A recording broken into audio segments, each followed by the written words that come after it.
কি দেখছি অনেক ভিডিও ভাইরাল হচ্ছে, ক্লিপিংস ভাইরাল হচ্ছে এবং তার সঙ্গে সঙ্গে দেখছি প্রচুর লোকের কমেন্টস আসছে, বক্তব্য আসছে, পজিটিভ নেগেটিভ সব মিলিয়ে আসছে। রিগার্ডিং দ্যাট ভিডিও, সব থেকে প্রথমে ভিডিও সম্পর্কে আমি বলি, এটা আমার জন্য খুবই আশ্চর্যের ব্যাপার। মানে একটা ড্রামা ক্লিপ যেটা এরকম ভাবে ভাইরাল হয়েছে,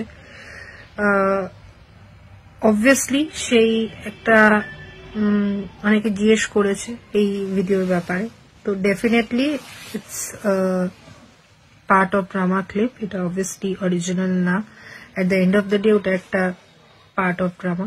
সম্প্রতি হরিণঘাটার আবুল কালাম আজাদ বিশ্ববিদ্যালয়ের ক্লাসরুমে প্রধান শিক্ষিকার সঙ্গে একজন ছাত্রের ভিডিও ভাইরাল হয়। সেই ভিডিওটি আসলে একটি নাটকের অংশ বলে দাবি করলেন শিক্ষিকা পায়েল ব্যানার্জি। নাটকের একটি অংশ উদ্দেশ্য প্রণোদিতভাবে ভাইরাল করা হয়েছে বলেও মন্তব্য করেন তিনি।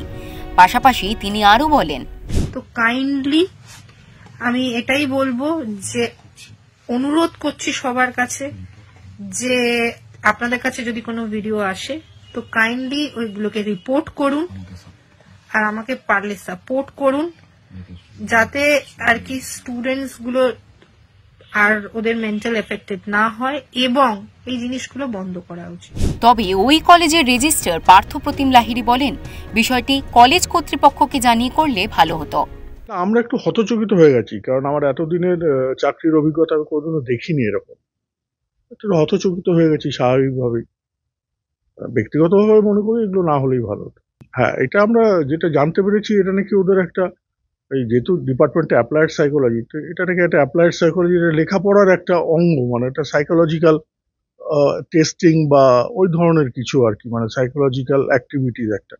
কিন্তু সেটা হলেও সেটা মানে একটু ঢংসে করলে ভালো হতো, মানে মানে কর্তৃপক্ষকে জানিয়ে কি করতে চাইছেন না চাইছেন, যাতে এই ধরনের ঘটনা না ঘটে, না ঘটলেই ভালো হতো। অনভিপ্রেত। নদিয়া থেকে সুরজিৎ দাসের রিপোর্ট, ওঙ্কার বাংলা।